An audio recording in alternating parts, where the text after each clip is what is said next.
Good morning again. Okay, I think it's working now, April. We may want to have a backup just in case. So again, I'm Bergie Miller. I'm the Executive Director of the Ding Darling Wildlife Society, which is the nonprofit arm of the Jan Ding Darling National Wildlife Refuge. And normally I give a spiel about who we are, what we do, and why it's important and all of that, but we have a much better video that does a much better job than I would do. So we're going to show that. And then I'll say a few more words after that, and we will get started. Go ahead, April.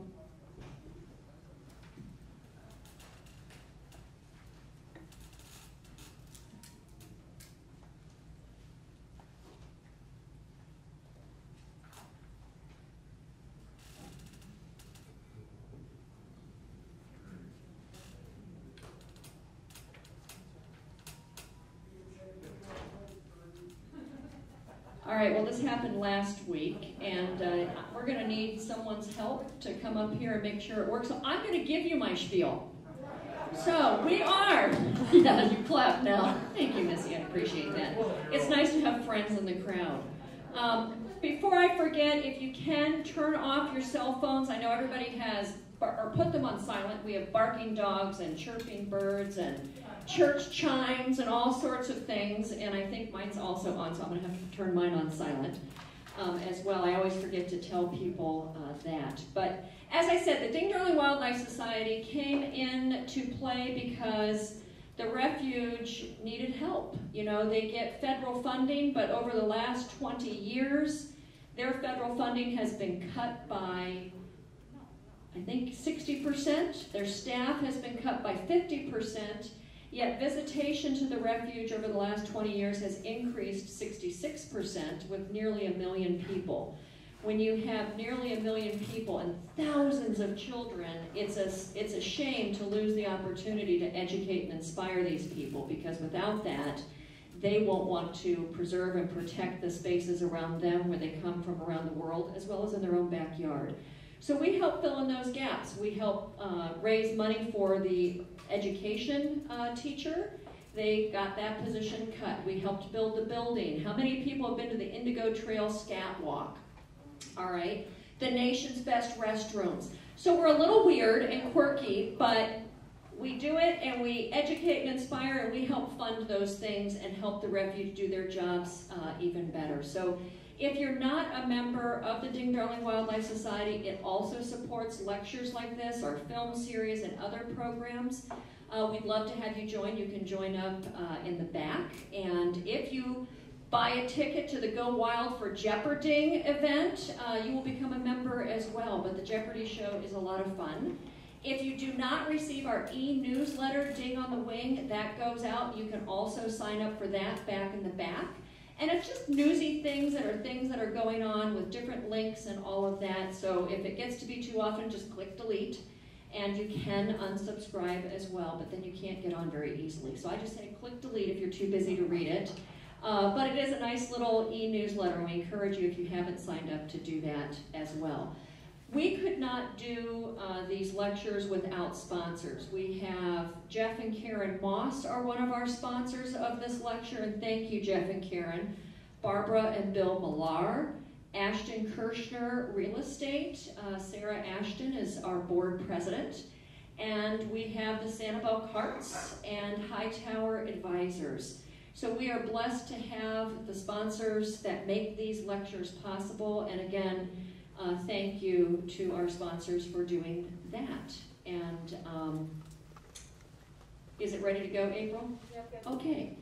All right. Now I'm going to introduce the person who you all came to hear, and it's not me. We are here to hear from Kirk. And now I don't see my introduction sheet, April. Is it on the piano? Oh, here it is. Okay. Sorry. Kirk Johnson, and look at him, strapping young guy, and I'm reading his bio and I'm thinking, my goodness, he's accomplished a lot. So Kirk Johnson is a screenwriter and author. His writing has appeared in the New Yorker, the New York Times, the Washington Post, the Los Angeles Times, Washington Post magazine, Wall Street Journal, Foreign Policy, among others. His books include The Feather Thief, which we have out front, many of you have purchased, Beauty, Obsession, and the Natural History Heist of the Century, and the other book, To Be a Friend is Fatal, The Fight to Save the Iraqis, America Left Behind. Johnson is the founder of the LIST Project to resettle Iraqi allies who were imperiled as a consequence of working alongside U.S. diplomats and soldiers. Prior to founding the LIST Project, he served in Iraq with the U.S. Agency for International Development in Baghdad, and then Fallujah as the agency's first coordinator for reconstruction in the war-torn city. He is a senior fellow at the USC Annenberg Center on Communication Leadership and Policy, and the recipient of fellowships from the American Academy in Berlin, Yaddo, MacDowell, and the Wurlitzer Foundation. It turns out that what started off for him as an escape from the strains of refugee aid work to write his book, it became a mission to alert readers to the vulnerability of natural history collections like the Tring that may hold answers to the problems of extinction and climate change. This is a story that leads readers from 19th century scientific expeditions into the jungles of Malaysia to the feather fever of the turn of the last century when women's hats were plumed with ostriches and egrets. And it's a story that focuses on the feather-dependent Victorian art of salmon fly tying and its present-day practitioners, many of whom lurk online in something called the Feather Underground. The Feather Thief, Beauty, Obsession, and the Natural History Heist of the Century has been described as a superb tale about obsession, nature, and man's unrelenting desire to lay claim to its beauty, whatever the cost. Please join me in welcoming Kirk Johnson.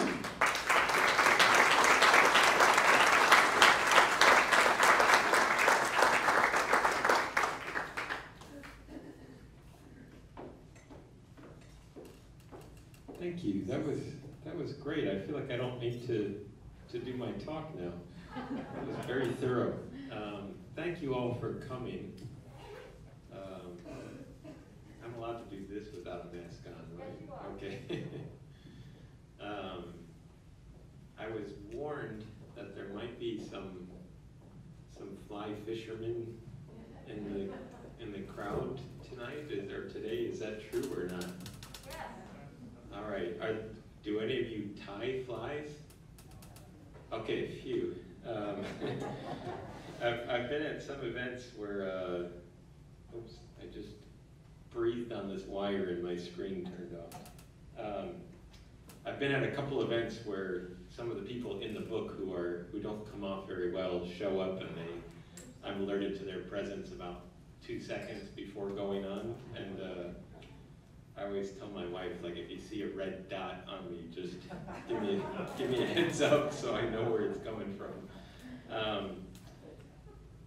Thank you all for bringing me out here. I'm going to do a quick little reading just from the prologue. I don't really like these events where authors sort of disappear into their book for an hour and then they look up at the end and say thank you. I also don't really like reading that much because I have a 4-year-old and a 3-year-old, and I have a habit of sort of breaking into a sing-song voice when I read, and so. But I just want, my goal today is to just try to set the table to tell you what this book is about and a little bit about what has happened since the book has come out. And then if you're game, I would love to do some Q&A with you all. That's far more exciting to me. So let me just read a brief thing from the prologue here. This is about the events of late June 2009, so we're just over the 10-year marker. By the time Edwin Riss stepped off the train onto the platform at Tring, 40 miles north of London, it was already quite late. The residents of the sleepy town had finished their suppers, the little ones were in bed. As he began the long walk into town, the Midland line glided off into darkness. A few hours earlier, Edwin had performed in the Royal Academy of Music's London Soundscapes, a celebration of Haydn, Handel, and Mendelssohn. Before the concert, he'd packed a pair of latex gloves, a miniature LED flashlight, a wire cutter, and a diamond blade glass cutter in a large rolling suitcase and stowed it in his concert hall locker. He bore a passing resemblance to a lanky Pete Townsend, intense eyes, prominent nose, and a mop of hair, although instead of shredding a Fender, Edwin played the flute. There was a new moon that evening, making the already gloomy stretch of road even darker. For nearly an hour he dragged his suitcase through the mud and gravel skirting the road under gnarly old trees strangled with ivy. A car blasted by, its headlights blinding. Adrenaline coursing, he knew he was getting close. The entrance to the market town of Tring is guarded by a 16th century pub called the Robin Hood. A few roads beyond, nestled between the old Tring Brewery and an HSBC branch, lies the entrance to Public Footpath 37. Known to locals as Bank Alley, the footpath isn't more than 8 feet wide, framed by 7-foot-high brick walls. Edwin slipped into the alley into total darkness. He groped his way along until he was standing directly behind the building he'd spent months casing. All that separated him from it was the wall. Capped with 3 rusted strands of barbed wire, it might have thwarted his plans were it not for the wire cutter. After clearing an opening, he lifted the suitcase to the ledge, hoisted himself up, and glanced anxiously about. No sign of the guard. He reached toward the window with the glass cutter and began to grind it along the pane. Cutting glass was harder than he'd anticipated, though, and as he struggled to carve an opening, the glass cutter slipped from his hand and fell into the ravine. His mind raced. Was this a sign? He was thinking about bailing on the whole crazy scheme when that voice, the one that had urged him onward these past months, shouted, "Wait a minute. You can't give up now. You've come all this way." He crawled back down and picked up a rock. Steadying himself atop the wall, he peered around in search of guards before bashing the window out, wedging his suitcase through the shard-strewn opening, and climbing into the British Natural History Museum. Unaware that he had just tripped an alarm in the security guard's office, Edwin pulled out the LED light, which cast a faint glow in front of him as he made his way down the hallways toward the vault, just as he'd rehearsed in his mind. He wheeled his suitcase quietly through corridor after corridor, drawing ever closer to the most beautiful things he'd ever seen. If he pulled this off, they would bring him fame, wealth, and prestige. They would solve his problems. He deserved them. He entered the vault, its hundreds of large white steel cabinets standing in rows like sentries, and got to work. He pulled out the first drawer, catching a waft of mothballs. Quivering beneath his fingertips were a dozen red-ruffed fruit crows, gathered by naturalists and biologists over hundreds of years from the forests and jungles of South America, and fastidiously preserved by generations of curators for the benefit of future research. Their coppery orange feathers glimmered despite the faint light. Each bird, maybe 1.5 feet from beak to tail, lay on its back in funerary repose, eye sockets filled with cotton, feet folded close against the body. He unzipped the suitcase and began filling it with the birds, emptying one drawer after another. Down in the security office, the guard was fixated on a small television screen. Engrossed in a soccer match, he hadn't yet noticed the alarm indicator blinking on a nearby panel. I always feel the need to interrupt myself here to say that of everything in this book, this is the one thing that the museum, the British Natural History Museum, disputes. They were adamant that the guard was, first it was a very surreal exchange, but first they said there was no soccer match that night.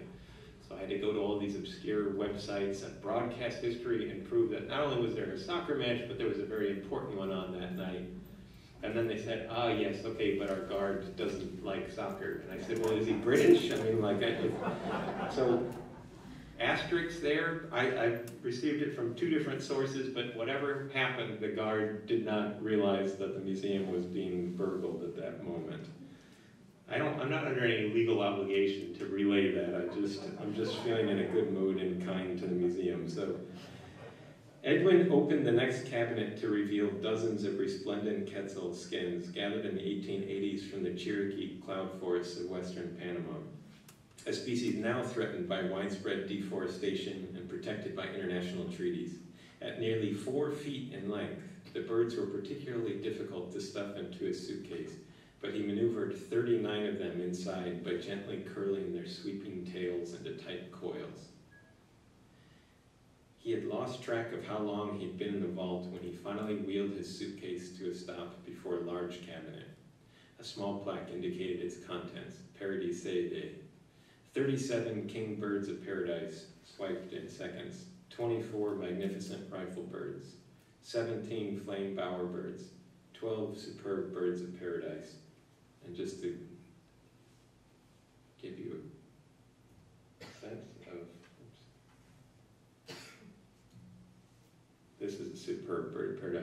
should be sound here.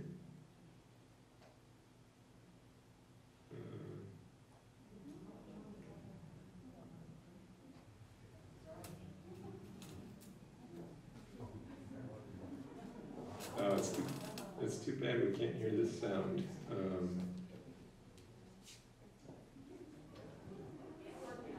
That's okay. Imagine David Attenborough narrating what's happening here.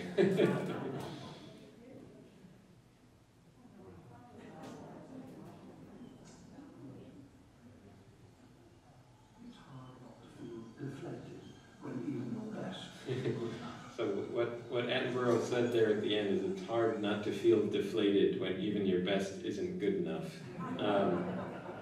You know, I put that clip in because it's always my way of telling whether or not an audience is awake, because sometimes I play that clip and it's just silence, but the appropriate response is to gasp because it's such an otherworldly bird.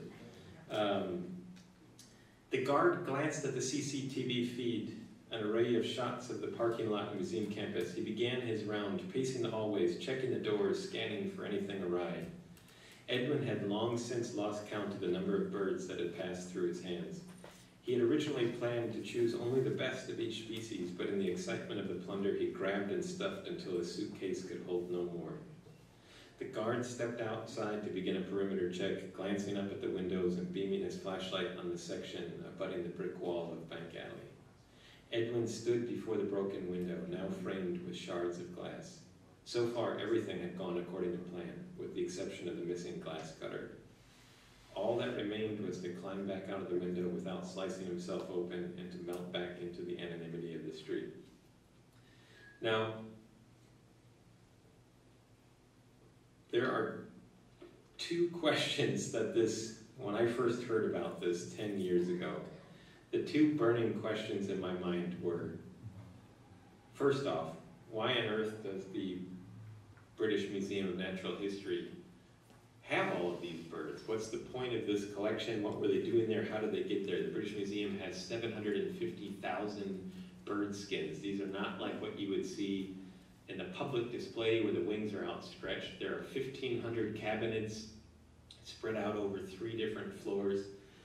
They have 2.5 miles, I think, of birds that are preserved in spirits, in jars. They have hundreds and hundreds of thousands of eggs. So what's the point of these things? Why are they there? And then the second burning question is, what on earth possessed young Edwin Rist, an American from New York, to climb the wall that night and to steal them? And the best way to answer the first one, or to get at it, is by introducing you to this man. This is Alfred Russel Wallace. Does anyone know who this man is? Has anyone heard that name before? He's kind of famous for being not famous. But he's an extraordinary guy. The book is not a biography of him. There's plenty of fine biographies, but Wallace figures into this book for one important reason, which I'll get into. But for our purposes, what you need to know about him, he was born to a sort of lower-class family, 1822.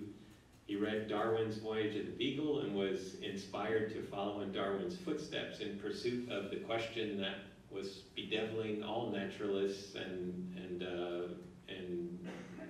natural historians at the time. How do you explain the origin of new species and the die-off of old species? And Wallace, following in Darwin's footsteps, saved up all of his money and he booked passage to Brazil, where he spent 4 years in his early 20s gathering specimens along the Rio Negro in northern Brazil. And the thinking was that he would build up this massive specimen collection, come home and spend many years in close study of the variants of these different species to hopefully yield some kind of clue as to the origin of species. He has all kinds of near-death experiences. He's ill for half the time, but finally he loads 10,000 bird skins, beetles, plants, dried fish, stacks of notebooks with years of observations onto a boat, and he's returning to England in a kind of triumphant mindset. This is going to be a career-establishing haul. And 2 weeks into the return voyage, he's woken early one morning by a crew member telling him that the ship is on fire. And he, in the kind of total chaos of this moment, he runs up to the deck. There's smoke curling up through the planks of the quarter deck. He had a number of monkeys, live monkeys and parrots in cages that had escaped and were running from the flames. And in this kind of moment of panic, he raced down to his room and grabbed a pocket watch and a sextant that he had used to navigate, and left pretty much everything else, and it all burnt and sank to the bottom of the ocean. He barely survived. They drifted for something like 2 weeks or something before they were picked up. And he returned to London threadbare with no specimens to his name, still an unknown in this community. But kind of astonishingly, over the next 18 months, he wrote 2 books. He published something like 24 academic papers, and he wrote his way into the scientific establishment, which then sponsored his next expedition to the Malay Archipelago, Papua New Guinea, Indonesia, what is now modern-day Malaysia as well. And he spent 8 years there in pursuing a new collection of specimens, and also chasing after the question, what explains the origin of species. While he's there, he became the first naturalist to lay eyes on this. This is the king bird of paradise. And I don't know if you can see, but those are tail feathers that throughout millions of years of evolution have evolved into these iridescent emerald jade discs that wave back and forth when he's trying to find a mate. Wallace had this extraordinary run of success, and then he contracts malaria, falls into this malarial fever, and in the midst of the fever, the theory of evolution through natural selection sort of pops into his mind. It's one of the great moments in scientific history, and he's desperately waiting for the fever to pass so that he can write the theory down. He writes the first paper ever intended for publication, and he puts it in the envelope and he mails it to Charles Darwin. Now, Darwin did not steal this theory, but it sort of, it scared Darwin into publishing the work that he was already planning on doing, on publishing. He was just a little timid because he knew that the social backlash was going to be very real. Now, Wallace, the reason why Wallace is important, though, is that he understood that these specimens, that fortunately from the Malay Archipelago, his specimens made it back fine. But when he came back, he realized that he described them as the individual letters that go to make up the deep history of the Earth, and that he implored the British Museum to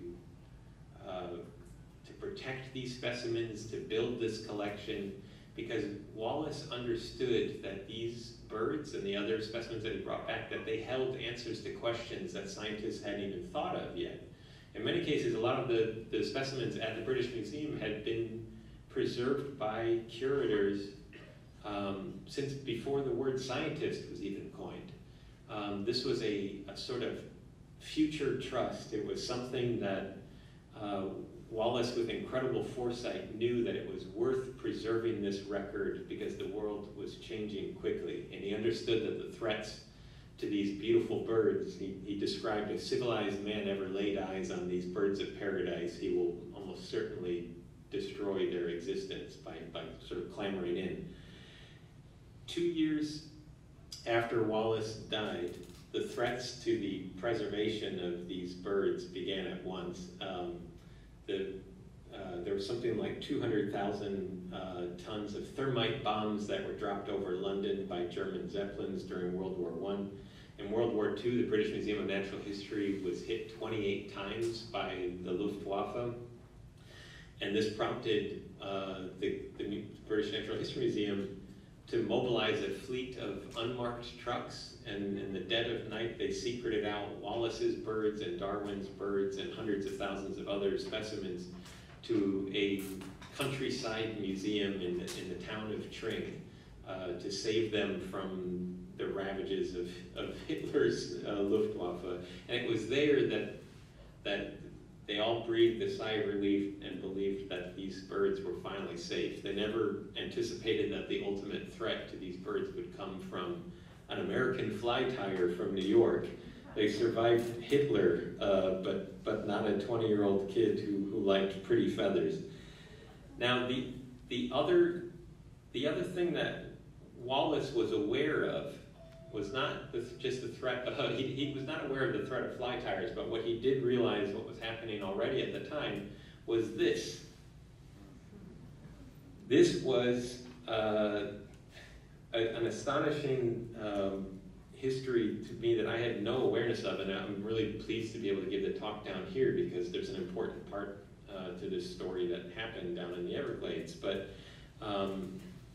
we think that the patient zero for what became known as the feather fever was Marie Antoinette, who wedged a diamond-encrusted egret feather into her hair and set off a kind of global, almost like a global arms race where women were competing with each other to display status by how exotic the birds were in their hair, or how ostentatiously, piled up into their hair they could get. It got so bad that women had to kneel in their carriages because the ceilings were too low and they had to stick their heads out of the window. This was before there was a Gucci bag or Louboutin heels or something. It was, could you afford a bird of paradise on your hat or wedged into your hair? This is, astonishingly, the single largest direct extermination of wildlife in the history of the planet was for women's fashion. This led to, here's a photo of an auction of hummingbird skins. I think there's something like 2,000 there. I found receipts of a single shawl made from 700 hummingbird skins. And lest it seem that I'm sort of assailing women, I should say here that it was women that led the charge. The Audubon Society was at that point a defunct organization. It was women that led the charge to create a stigma against the wearing of feathers. They're what sort of breathed life back into the Audubon Society. In England, they founded the Royal Society for the Protection of Birds, which is now the largest membership organization in the country. And the rules of these organizations were clear. This is, you have to discourage your friends from buying birds for fashion and stop wearing them yourselves. It was so bad that whatever bird was in fashion that fall or spring would be pushed to the brink of extinction. Down here, the snowy egret, as I'm sure many of you know, the plumes were worth 4 times their weight in gold. When the Lacey Act passed and when the first laws were passed to stop the poaching of feathers, the very first 2 game wardens ever in the history of this country were dispatched to the Everglades to protect the snowy egrets. This is in the early 1900s, 1905. And the first 2 game wardens were murdered by feather poachers right down here. Their bodies were weighed down with stones, but were ultimately found, and both the murderers were exonerated by a jury of their peers who couldn't comprehend that wildlife might be deserving of protection, or that it might be or that there might be a law against making a profit from harvesting wildlife. So there's a very important element to this story that takes place in Florida. But these laws ultimately started carving aside spaces for these species to try to recover. But it also made these very feathers much more challenging or hard to come across if you were into this, which was the second question I asked: what on earth compelled Edwin Riss to climb the wall that night? And this is what it was. This is a Victorian salmon fly. This is a sped up version, but 6 or 7 hours to tie a single one of these things. My friend who is tying it, he even grows his own silkworms to harvest the silkworm gut that forms the eye there. There's maybe about a dozen different feathers a dozen species of birds whose feathers are used in this. And this is at the same time that women were wearing all of these beautiful birds, their husbands were plucking feathers from them and tying them around hooks in the UK. It was mostly British aristocrats, and this was their way of flaunting their own status. It was a way for them to, they came up with these different names like the Jock Scott and the Evangeline and Exordium and the Green Highlander. And there was a kind of pseudoscience that they all practiced, that if you're going to fish this river in Wales or this river in Scotland, you have to use this special fly. Now, it bears mentioning here that salmon are essentially colorblind when they're spawning. They're not even feeding at that point. They are attacking anything that comes near their eggs that they've just laid. And so, I mean, since the book has come out, one of the fun things, I've been emailed by salmon anglers all over the world telling me about what they've caught salmon on. And, I mean, people have caught them on a tuft of dog fur tied around a hook, candy bar wrapper tied to a hook. You do not have to be an evolutionary biologist to understand that a salmon in Scotland is not going to be naturally drawn towards a bird of paradise feather from the highlands of New Guinea. Those two species are never going to meet each other, if not for the sort of folly of mankind. But these books, which came out in the 1820s, 1840s, became something like it's almost like a monastic tradition. It's only men that do this.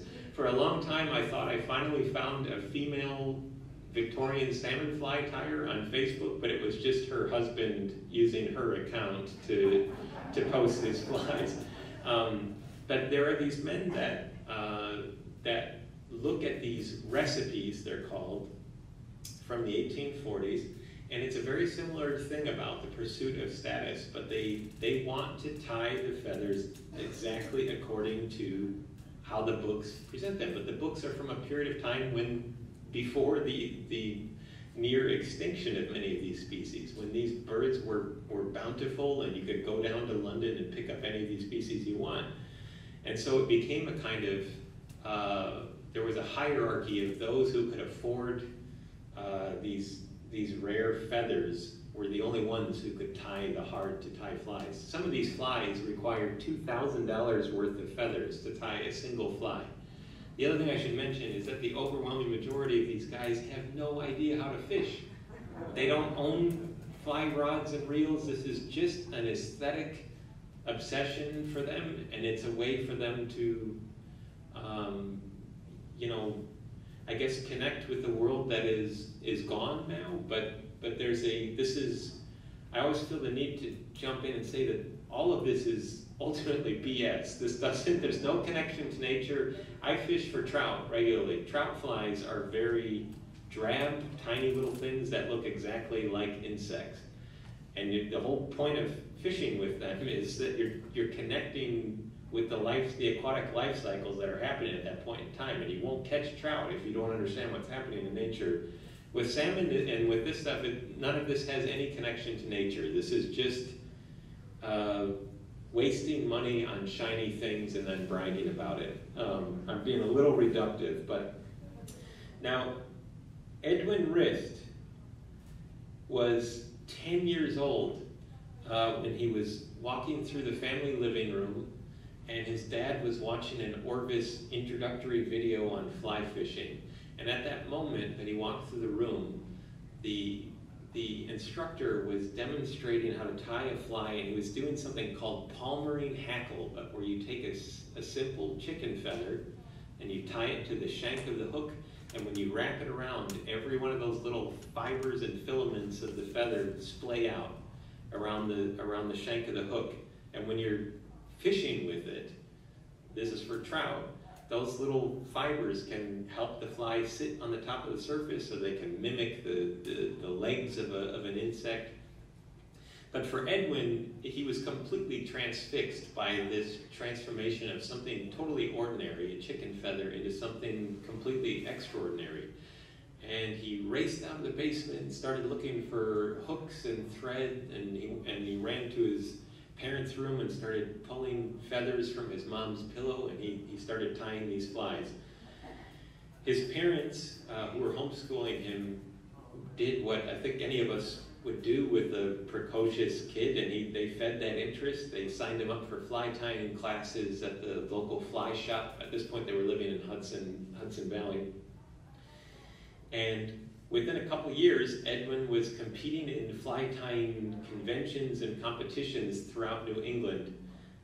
If that sounds a little corny, these things do exist. I have been to them. They're as kind of nerdy as they seem. There'll be celebrity fly tyers, and they have little crowds gathered around them and people gasping when they do a certain tricky part in tying the fly. But Edwin was so good at this, at tying these trout flies, that he was hailed as the future of fly tying by Fly Tyer magazine, which, to my wife's embarrassment, we are subscribers to now.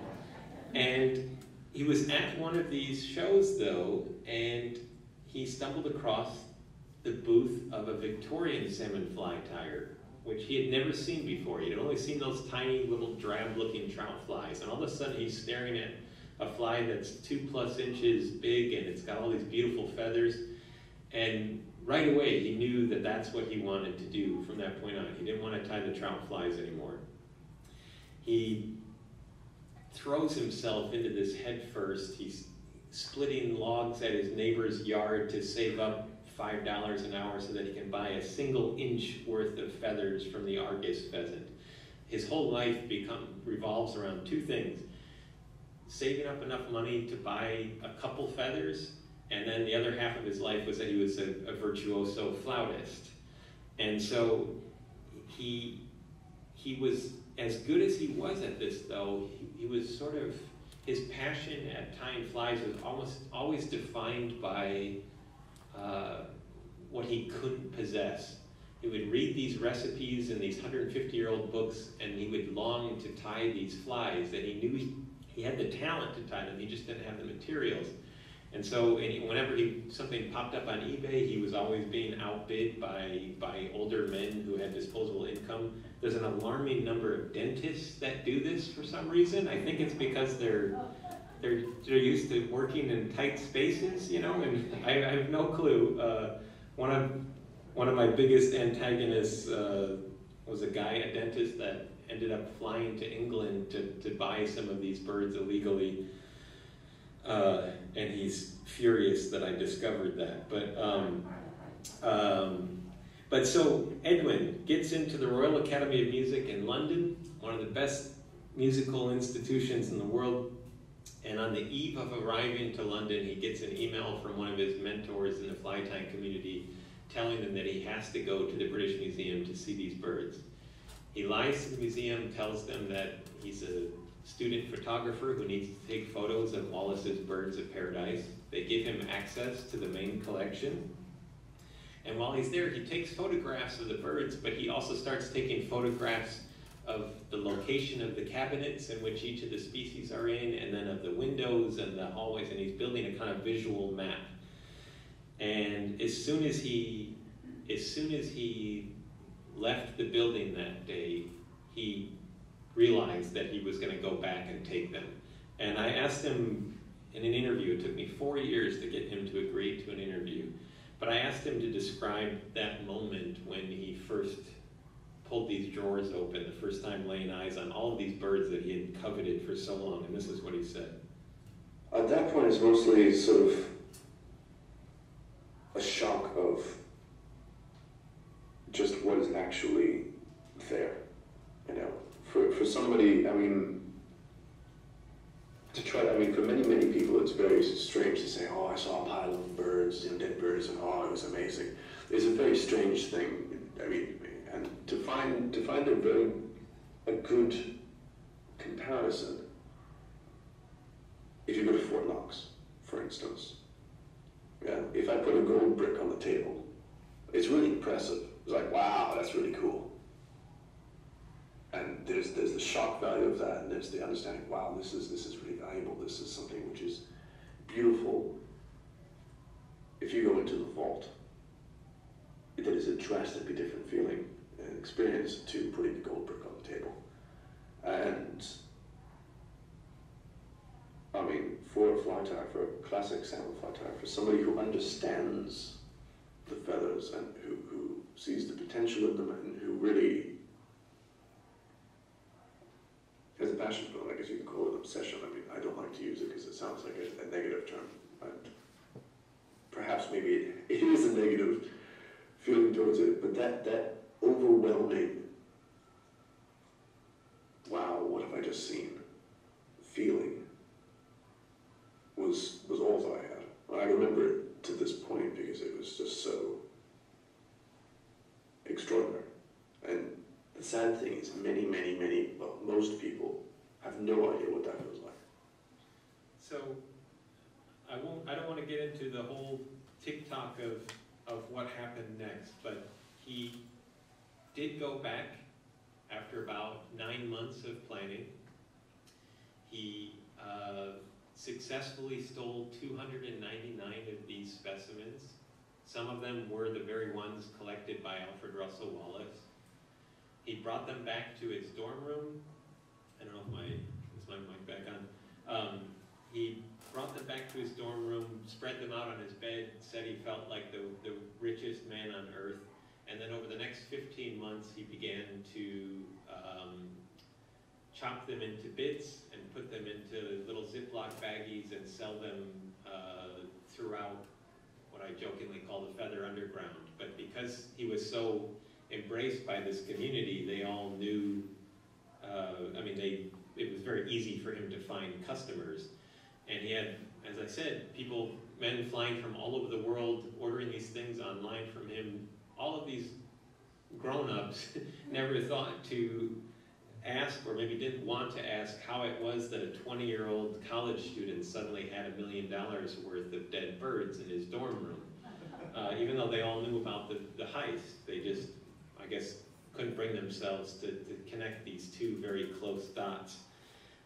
Edwin was not the most subtle in how he pushed these things. Here's an example from his website. Now that is obviously a museum specimen because the wings are drawn close and it has cotton eyes. Here's a red ruff fruit crow. Here's an example of how they were shown on the forum, and it's hard to read from where you're sitting, but this is a private Facebook group where they say talk about money by private message only. As soon as the transaction is completed, delete your photos. He would upload photos like this of the various species, and then fly tyers would lay dibs on which pair of feathers they want. Just to give you a sense of the monetary value, 6 of the orange feathers from the breastplate of that fruit crow in the middle go for about $100, and there are something like 600 to 700 feathers on a single bird, and he stole 47 birds. So I mean, he had an astonishing value in the suitcase. Here, these are hard to read, but these are forums. Indian crow caped for sale, feathers for sale, exotic bird skins for sale, flame bowerbird male full skin. Edwin stole 17 flame bowerbirds from the museum, which may not sound like a large number, except if there are only 35 flame bowerbirds in all of the world's research institutions. And so in one fell swoop, he stole the majority of what we have, and flame bowerbirds are not extinct, but you can't go back to 1850 and get a flame bowerbird from that point. And the whole point of these collections is that you have to have many specimens that are that are identified by the markings on their tags. The only way that you can actually conduct proper research is if you can take a bird that was gathered from this island, pluck a feather from 1820 and compare it to the same species gathered from the same island in 1850 or 1900. And so in stealing these birds, Edwin basically blew a hole open in the historical record. Do you remember that bird with the crazy tail that I showed you, the king bird of paradise? There it is tied into the back of a fly. This fly is called the Elvis Has Left the Building fly. I didn't come up with that. It was the creator of that fly is a kind of crazed end times cult member in South Africa who freely admitted to still holding many of these birds that he bought from Edwin, and he said he would never give them back because he felt that the museum curators were doing the devil's work. This is a crazy story for many reasons. He was eventually caught. We can get into that in Q&A if you'd like, but the raw breakdown of the 300 birds that he stole, about 100 were still intact. They looked like this. These are crime scene photos. There were about 100 where the tags had been cut off, meaning they were no longer usable to research because the museum, it's impossible, no matter how expert you are, you can't really tell the difference between a bird that was gathered in 1845 versus 1847.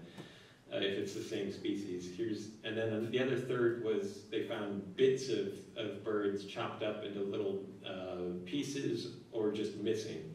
Here are some of those resplendent quetzals with the tails cut off at the top there.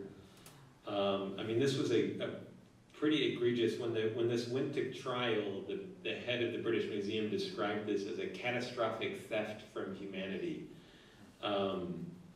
That what was done here could never be undone. But crazily, when I first heard about this story, I was fly fishing in northern New Mexico. I was at a very different point in my life, but fly fishing had become something of an escape for me because I had spent the previous 8 or 9 years battling the U.S. government on behalf of refugees, Iraqis who were being hunted because they worked for us during the war. And day after day, I was getting dozens of families writing to me for help, and I would go testify before Congress and do battle with the White House and try to get these people out because they were all being killed because of us. And as you heard in the intro, but I was over there during the war. I speak Arabic, and so I'd become very close to these people, and many of my friends had been killed, and so my entire life had been sort of defined and shaped by this very long struggle, and the only sanity I could get was by fly fishing. My cell phone signal cell phones don't usually work where trout live. And it was very restorative. I would spend 7 or 8 hours on a river, and I'm always shocked when the sun is setting because it feels like I've been out for only 30 minutes or so. But 10 years ago, I was on this river, and my guide that I had hired for the day opened up his fly box, and I caught a glimpse of one of those Victorian salmon flies, and I'd never seen one before. And I started asking him about it, and soon enough, he starts telling me about this American kid who had just broken into the museum. He told me a fly tying flautist that broke into the British Museum, stole $1 million worth of dead birds so that he could buy a golden flute. And I had never written a book before, but there's something about that sentence that just seemed like, well, that could be a book. And so this led to a kind of private obsession of my own, where I have very fond memories now of going and testifying before Congress and doing battle, and then I would check back into my hotel room in DC and log into these sort of private forums and take screenshots of feathered trades going down. That kind of, it was a very two sides of my identity. But over the next several years, I went off in pursuit of the missing skins because this was so embarrassing for the Brits that as soon as Edwin was caught, they basically gave up any search for the missing skins. For reasons we can get into, but Edwin never spent a night behind bars. He essentially got off from a diagnosis of Asperger's, which is a very suspect one because he essentially admitted to me that he had faked it during the assessment, and before my eyes he started showing me how he faked it, but he was looking like this and rocking back and forth and making repetitive movements, and the Brits have a kind of there's certain case law in the UK where they're not going to put somebody with Asperger's behind bars. Not that I think that they should be behind bars, but Edwin should have probably spent some time in jail for this. But so I was sort of motivated by this effort to get the skins back for the museum to try to close this hole up in the historical record. I'll close with one other clip from Edwin, but at the end of an 8-hour interview with him, I was trying to kind of lighten the mood, and I said, hey, like when you go out with your friends or you go out on a date with somebody, do you say like, hey, just wanted to let you know if you Google, like you're going to see I'm a thief, like I stole some birds, and I saw his brow furrow at the word thief. And I said, oh, what's your objection to that word? And this is how he answered it. I try to refrain from certain words. Thief is one of them, because I don't feel, it's going to sound very strange, I don't feel like a thief. You know, to me, a thief is somebody who, you know, is waiting for you to look the other way, picks your pocket, and then makes off your wallet, and then the next day is there back looking for the next bit. For me, it's a really negative term. And granted, it is a term that applies to me, and a burglar applies to me. That's another word I don't like using. And it's just, you know, it's this really negative connotation. It's this social degenerate that we also associate with because, ooh, you know, you're a bad person or something like that. These words that you don't want to be called because, personally, I don't view myself as a thief in the way that I see it. You know, I'm not a thief in that sense. People can, you know, leave their wallet with me. People can leave their wallet with me.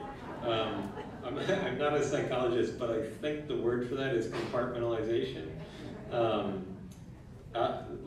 I'll close it here, and then I would love to do some questions, but everyone asks what he's doing now, and this is one way of showing you.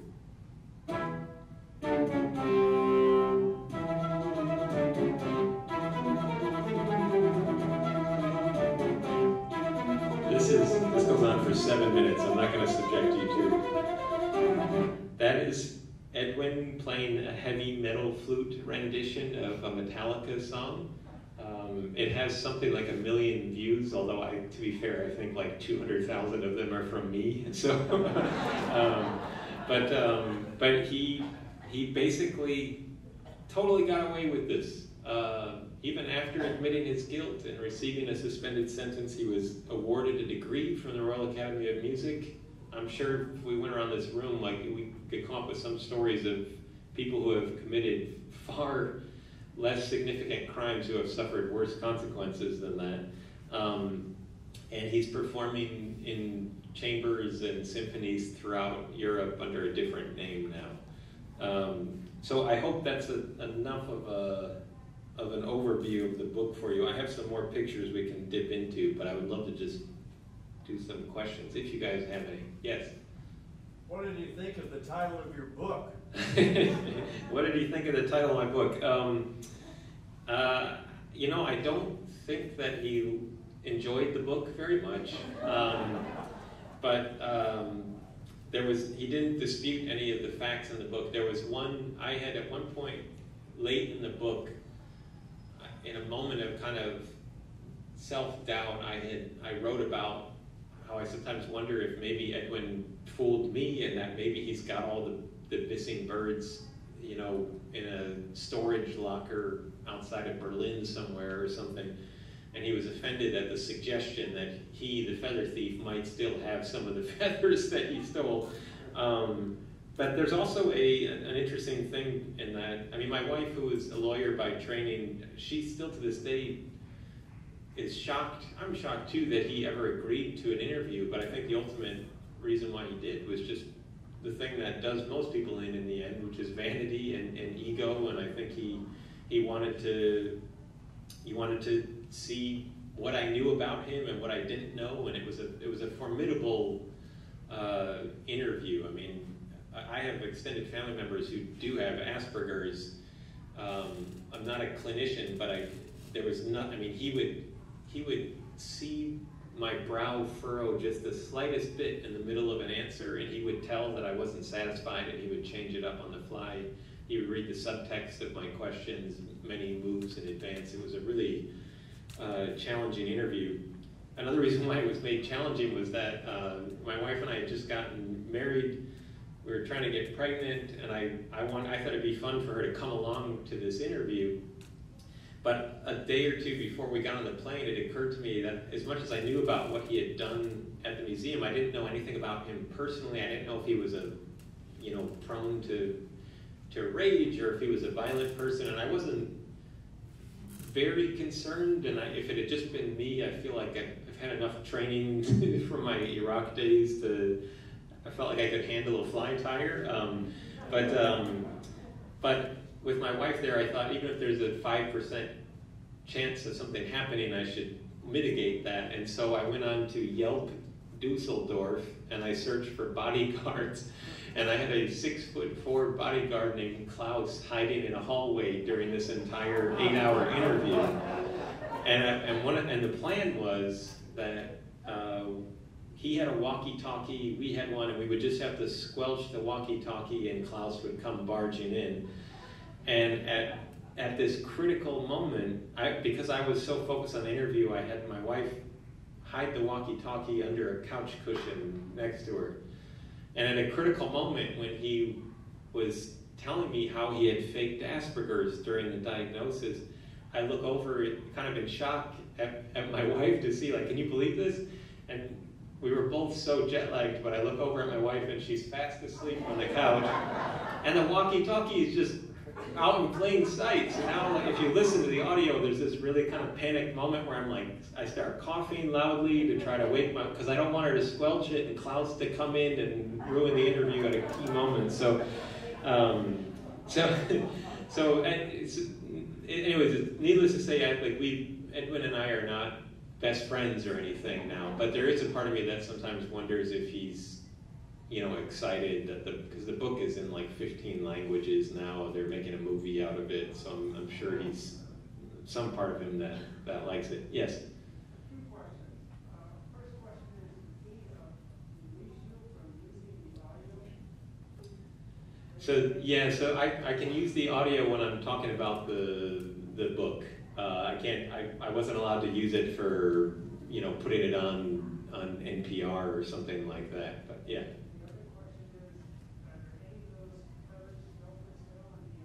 Oh, sure. Yeah. Are any of the feathers still for sale on the internet? So I'll show you a couple. Here's a quetzal that was on a private Facebook group.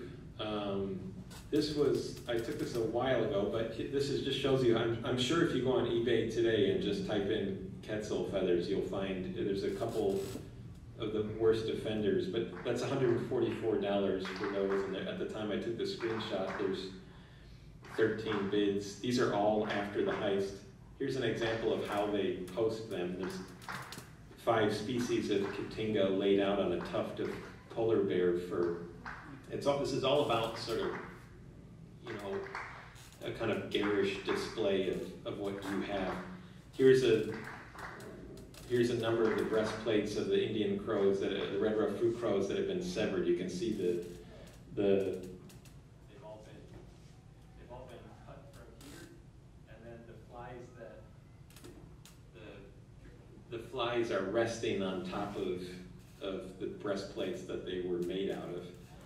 Here's an example of that's about a $2,000 fly there. This is another example of how they sort of brag about their collections. And then this is the other crazy thing. I'm at 5 separate museum heists now, in addition to this one, that have been carried out for fly tires. So here's the one in the middle. I did the launch of this book at the Natural History Museum in Los Angeles, and the curator was somebody had pried open one of their cases and stolen the exact same species.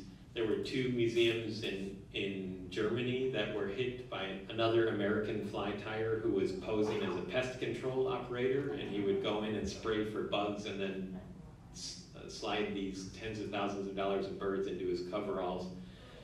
There's actually, in Florida, this is not public yet, but there's a university in Florida that had a collection that has kind of fallen into mismanagement or a lack of oversight, and there is a grad student who has been stealing a number of the birds from the collection and posting them on eBay and selling them.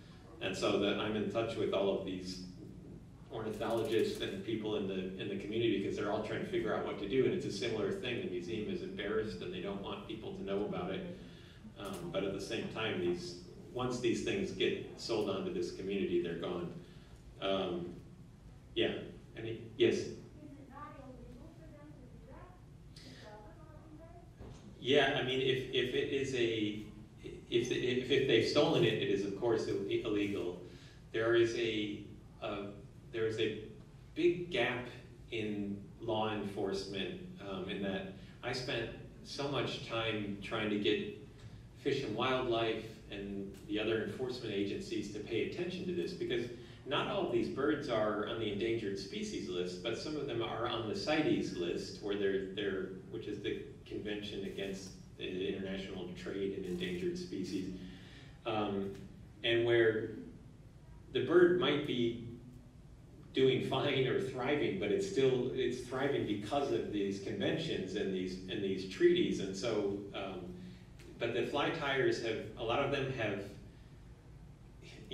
foolishly convinced themselves that they just have to say this magic word. Oh, this is pre-CITES. I got this from my grandma's attic.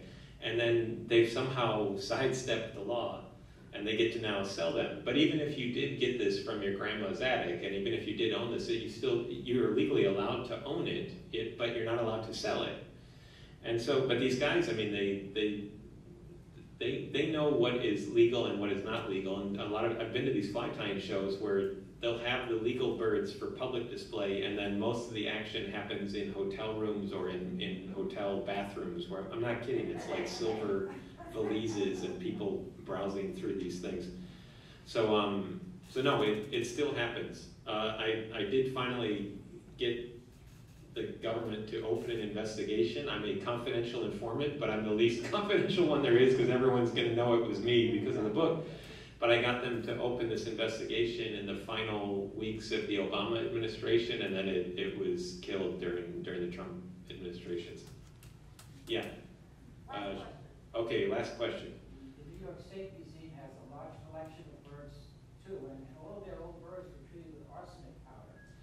And I'm wondering if maybe if these birds were treated the same way, that would explain the nuttiness of these fly tyers. Yeah, could there be some kind of arsenic poisoning? It's funny because I've had some people in audiences say, like, they've asked that question, but with almost like a hopeful tone that, like, maybe they'll get what's coming to them. But yes, I think after a certain point they stopped treating with arsenic, and I don't remember what year that was, but I don't know of anyone falling ill or anything like that. There were more questions. I'm sorry we couldn't get to all of them, but I really am so grateful to all of you for coming out. Thank you again for having me.